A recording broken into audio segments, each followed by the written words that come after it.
नमस्कार, हरियाणा में हूं आपके साथ अरुण शर्मा। हरियाणा के सीएम मनोहर लाल की अध्यक्षता में हुई कैबिनेट की बैठक में कई अहम फैसलों पर मोहर लगी। कैबिनेट बैठक में कुल कई एजेंडे रखे गए और एक रिपोर्ट के जरिए आपको विस्तार से बताते हैं इनमें कौन कौन से एजेंडे शामिल हैं।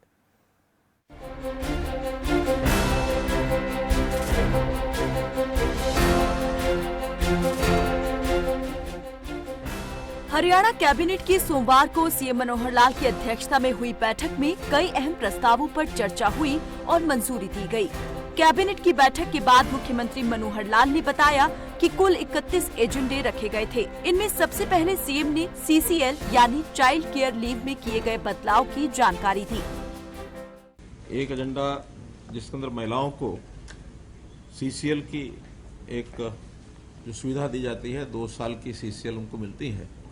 उसमें जिन बच्चों के जो 2 बड़े बच्चे होते हैं उन्हीं की 18 वर्ष की आयु तक उनकी देखरेख के लिए वो ले सकती हैं। लेकिन उसमें एक संशोधन किया है कि अगर कोई बच्चा दिव्यांग है तो उसमें आयु लिमिट हटा दी गई है कि उसके बाद भी उसका उपयोग वो कर सकते हैं। और इसी प्रकार एक दूसरा संशोधन है कि मान लो पिता रह गए अकेले, सिंगल फादर, किसी कारण से पत्नी की मृत्यु हुई तो पति रह गए, फिर वो जितनी बची हुई लीव है वो पिता भी उसको एंजॉय कर सकते हैं। इस प्रकार का एक संशोधन इसमें किया है। अच्छा, इसके बाद सीएम ने माता भामेश्वरी देवी मंदिर बेरी और झज्जर का श्राइन बोर्ड बनाने की बात कही। साथ ही सीएम ने कहा कि 2000 के करीब अवैध कॉलोनियों में से 600 का रजिस्ट्रेशन हुआ है। इनके लिए बिल लाना होगा, जिसको आज कैबिनेट ने मंजूर किया। वहीं मुख्यमंत्री ने वृद्धावस्था पेंशन के लिए अब परिवार पहचान पत्र के जरिए कार्य सुगम करने की जानकारी दी। एक विषय बेरी जिला झज्जर, वहाँ श्री माता भीमेश्वरी देवी मंदिर एक आश्रम है। इसका कई वर्षों से बीच बीच में विषय आता रहा कि उसको टेक ओवर करें, कोई कमेटी बनाएं, जैसा भी करें। लेकिन अब वो अल्टीमेटली एक कोर्ट में केस गया तो कोर्ट ने कहा कि सरकार को एक फाइनल डिसीजन लेना चाहिए, जो भी डिसीजन लेना है, ताकि लोगों को पता लग जाए। उसमें आज डिसीजन लिया कि उसको टेक ओवर करेंगे।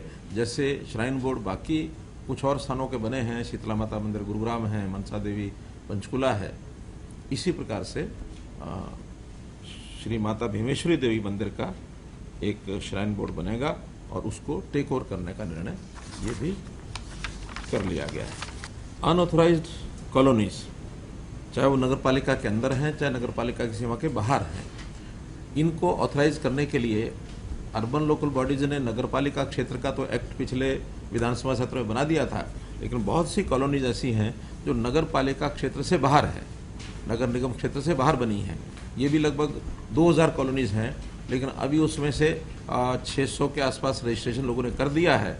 उसके भी एक्ट की आवश्यकता है, तो उसकी एक्ट को लाने के लिए आज कैबिनेट ने वो एजेंडा पारित किया है, ताकि अगले आने वाले सत्र में उसका एक्ट बनाया जाए। और ये जो अनऑथराइज कॉलोनीज हैं, इनको जो शर्तें पूरी करेंगे, उन शर्तों को पूरी करने के बाद उसको भी ऑथराइज कर दिया जाए डेवलपमेंट चार्जेस ले करके।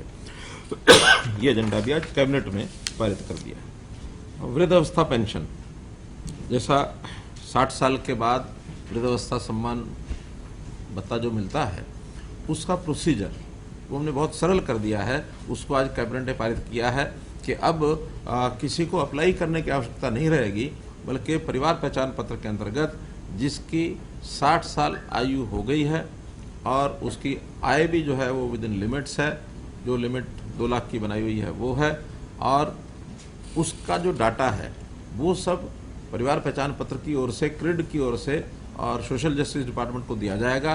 सोशल जस्टिस डिपार्टमेंट ने जस्ट एक कंसेंट फॉर्म वो साइन कराना है, और कंसेंट फॉर्म साइन कराते ही और उसकी ओल्ड एज पेंशन शुरू हो जाएगी। अब किसी को ओल्ड एज पेंशन बनवाने के लिए फार्म भर करके और दफ्तरों के चक्कर काटना, इधर जाना उधर जाना, 10 प्रकार की वेरिफिकेशन कराना, वो सब खत्म कर दिया है। इसलिए एक ओल्ड एज ये जो पेंशन है, इसकी व्यवस्था को ये हमने सरल कर दिया है। कैबिनेट ने स्टार्टअप पॉलिसी 2022 को मंजूरी दे दी है। अच्छा स्टार्टअप लाने वालों को प्रोत्साहन दिया जाएगा। कैबिनेट ने Haryana state data centre policy को भी मंजूरी दी है। अब डाटा की सुरक्षा सरकार सुनिश्चित करेगी। सरकारी और निजी डेटा सेंटर खोले जाएंगे। स्टार्टअप नीति देश भर में स्टार्टअप्स की जब से घोषणा हुई है, हर प्रदेश स्टार्टअप्स के लिए अपनी नीति लेकर के आ रहे हैं। हम भी स्टार्टअप्स की नीति को लेकर के आए हैं।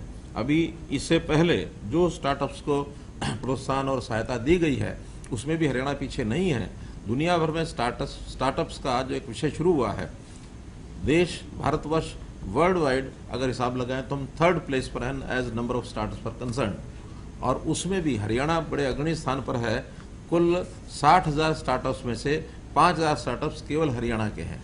मुझे लगता है कि एज पर पॉपुलेशन 2% में अगर 60,000 का 2% देखें तो वो 1200 बनता है, लेकिन हम उसमें भी लगभग 9%, 10% को अचीव करने वाले हैं। तो ये संख्या हरियाणा की बड़ी संख्या है। एक अच्छा आइडिया लेकर के व्यक्ति आता है, कोई प्रोडक्ट अपना बनाता है, कोई सर्विस के नाते से कोई इलेक्ट्रॉनिक आइटम बनाता है, कुछ और करता है, तो ऐसे सब प्रोजेक्ट्स के लिए स्टार्टअप्स को पर्याप्त सहायता मिलती है। और ऐसे स्टार्टअप्स को बढ़ावा देने के लिए आज ये एक पॉलिसी 2022 हम लेकर के आए हैं। Haryana state data centre policy, बहुत दिनों से इसकी हम तैयारी कर रहे थे। काफ़ी डिपार्टमेंट से परामर्श करने के बाद और अंतोगत्वा आज ये फाइनल होने के बाद Haryana state data centre policy हम लेकर के आए हैं। हम जानते हैं कि जैसे अब डिजिटल का ज़माना आ गया है, बहुत सी चीज़ें, डाटा जो इकट्ठा किया जाता है, उस डाटा की सुरक्षा, ये सबसे बड़ा विषय होता है। तो डाटा सुरक्षित रखा जाए, ऐसे डाटा सेंटर्स चाहे वो प्राइवेट बने चाहे सरकारी बने, लेकिन उसके लिए जो सुविधाएं देना ये बहुत आवश्यक है। पूंजीगत सुविधाएं भी हैं, पावर के रेट्स की भी सुविधाएं हैं, और उनके जो कर्मचारी हैं उन कर्मचारियों को भी हमने प्रतिवर्ष 48,000 रुपये की दर से, और जो रोजगार सृजन सब्सिडी ये देते हैं, ये उनको ऑफर की गई है। स्टाम्प शुल्क जो है 100% वो फ्री किया गया है। बिजली शुल्क 100% छोड़ दिया गया है। डेटा सेंटर्स की ए और बी श्रेणी में उनका जो SGST है, जो स्टेट का GST है, उसमें ए और बी में 50% की छूट है, और सी और डी में 75% की छूट जो है, ये उनको छूट क्या, उनको वापस रीइंबर्समेंट की जाएगी और वो इसका लाभ उठा सकेंगे। कैबिनेट ने इलेक्ट्रिक व्हीकल पॉलिसी को भी मंजूरी दे दी है। इससे इलेक्ट्रिक व्हीकल निर्माता और आम जनता को फायदा होगा। बिजली निर्माताओं के लिए डोमेस्टिक और इम्पोर्टेड कोल की मात्रा पर दोबारा विचार करने का सुझाव केंद्र की कमेटी की तरफ से दिया गया था, जिसके नए प्रारूप को मंजूरी दी गई है। ईवी पॉलिसी, इलेक्ट्रिकल व्हीकल, तो जो इलेक्ट्रिक व्हीकल की पॉलिसी है वो भी आज समय की एक मांग है कि प्रदूषण जितना फैलता है, वाहनों में डीजल की, पेट्रोल की जो खपत होती है, उसकी वजह इलेक्ट्रिकल व्हीकल, ये बड़ी संख्या में उत्पादन भी इसका होना चाहिए, बड़ी संख्या में यूज़र भी इसके आने चाहिए, तो सबके लिए। और इसको हमने एक फिजिबल बनाया है कि प्रोडक्शन में उनको क्या क्या सहायता दे सकते हैं, और जो लोग इसको खरीदेंगे, 2 व्हीलर, 3 व्हीलर, 4 व्हीलर, कारें, बसें, ट्रक जो खरीदेंगे, उनको भी प्रारंभिक मात्रा रखी गई है, निश्चित की है कि प्रारंभिक जो फर्स्ट कम फर्स्ट सर्व वाले जो भी अप्लाई करेंगे खरीदने के लिए और अपना पैसा जमा कराएंगे, उसके बाद उनको कुछ सहायता, और ये सहायता 10%, 15%, उसका एक मैक्सिमम लिमिट भी रखी है। 3 लाख, 5 लाख से लेके 15-20 लाख तक, जितना बड़ा व्हीकल होगा, जितनी ज़्यादा कीमत का होगा, उसको 10 से 15% तक की छूट। पावर जो निर्माता है बिजली के, और ख़ास करके जो थर्मल पावर हाउस चलाते हैं, उसमें 2 प्रकार का कोयला यूज होता है, या तो डोमेस्टिक है या इम्पोर्टेड है। पिछले दिनों में इम्पोर्टेड कोयला बहुत महंगा हो गया, और लगभग जो $100 का भी होता था तो $250 तक प्रति मीट्रिक टन ये पहुंचा है। तो इतना महंगाई होने के बाद कई कंपनियां वो घाटे के कगार पर चली गई। आज हरियाणा में भी हमने उसको रीनेगोशिएट करके और उसका एक नया प्रारूप पास किया है, कैबिनेट में आज कर लिया उसको लागू करेंगे, और उस पर एक सहमति बन करके, ताकि पावर का संकट हमारा आगे ना आए। उसमें इतना ही है कि जो 30% इम्पोर्टेड का था, वो शेयर 17% कर दिया है, डोमेस्टिक 83% कर दिया है। तो एक साइड से कुल मिलाकर के उन्होंने, कंपनी ने हरियाणा को लाभ पहुंचाया है, और एक प्रकार से उसका हमने उनको नेगोशिएट करते हुए, क्योंकि नेगोशिएट में बार्गेनिंग करनी पड़ती है, उस बार्गेनिंग में जो 17% का ज़्यादा कीमत अगर आती है इम्पोर्टेड कोल के कारण से, वो हम पास ऑन करेंगे। तो एक तरफ से उनसे हमने छूट ली है, और एक तरफ से हमने उनको एक फैसिलिटी दी है, ताकि कंपनी चलती रहे।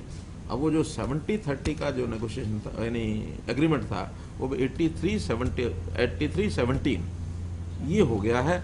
उसमें कुछ लॉस कंपनी का भी बचेगा, कुछ थोड़ा कंट्रीब्यूशन हमारा भी होगा। हरियाणा कैबिनेट की अहम बैठक हुई है जिसमें सीएम की अध्यक्षता में कई अहम फैसले लिए गए हैं जो हरियाणा के विकास और जनता के हित में अहम साबित होंगे। न्यूज डेस्क, खबर फास्ट।